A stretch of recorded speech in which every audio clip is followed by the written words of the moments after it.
بسم اللہ الرحمن الرحیم. جناب سرجسا، محترم پرنسپل صاحب اور میرے ہم مکتب بھائیوں اور بہنوں، السلام علیکم.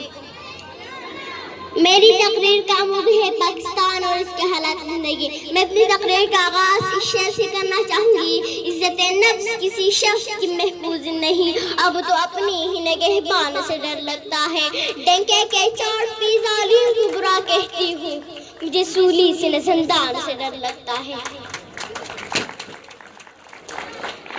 جناب والا، وطن عزیز کو حکمران اور عہدیدار ہار نکچکول اغیار کے سامنے ہر وقت ایک ملکی منتظر رہتے ہیں. جنات صرف اسلام کے تشخص سے پامال کر رہے ہیں، بلکہ ہماری آنے والا آئندہ نسلوں کو گداگر جیسے شرمناک عادات سے معطل پرواہ کر رہے ہیں.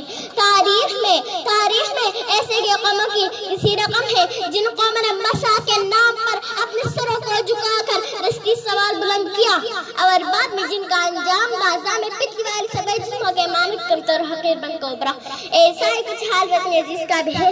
جناب والا، پاکستان پچھلے 15 سالوں میں امریکہ سے $60 بلین کے رقم موصول کر چکا ہے. امداد لینے کے بجائے جب انہیں حکمران سے پوچھے جاتے ہیں تو جواب ملتا ہے کہ پاکستان ایک غریب ملک ہے. بھوک و افلاس کے انتہائی حالات میں کسی کو چارہ نہیں. جناب والا، افسوس ہوا، بہت افسوس ہوا. کہیں پہ میں نے بھوک سے بلکتے معصوم بچوں کے آوازیں سنے، تو کہیں پہ میں نے ان وزراء کے ظلم کو کتے کو سیٹتے ہوتے دیکھا، تو کہیں پہ میں نے بازار میں کتے آدم کی بیٹی، تو کہیں پہ میں نے ان حکمران کے رتن پہ لاکھوں کا لباس دیکھا، تو کہیں پہ میں نے اولاد دائی پروخ کے نعرے سنے، تو کہیں پہ میں نے ان حکمران اعضا کے آگے پیچھے 10 مرسڈیز کو دیکھا، تو کہیں پہ میں نے آپ کے صدیقہ کے ماں کو انتظار میں دل مرتے دیکھا، تو کہیں پہ میں نے نقیم مقصود کے وسا کو دل کو انسان مانتے دیکھا.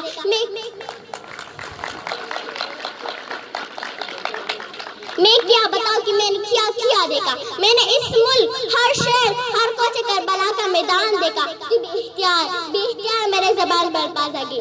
دیپ جن کے چند خواہشوں میں جلے، دیپ جن کے صرف محلاتوں میں جلے، چنو گو خواہشات لے کے جلے جو کہ مسلطوں کے سایوں میں پلے. ایسے دستور کو، صبح بھی نور کو میں نہیں مانتوں، میں نہیں جانتوں. میں بھی غائب ہوں تحت دار سے کیوں ڈرا دوں زندان کی دیوار سے. ظلم کی رات کو، جہل کی بات کو میں نہیں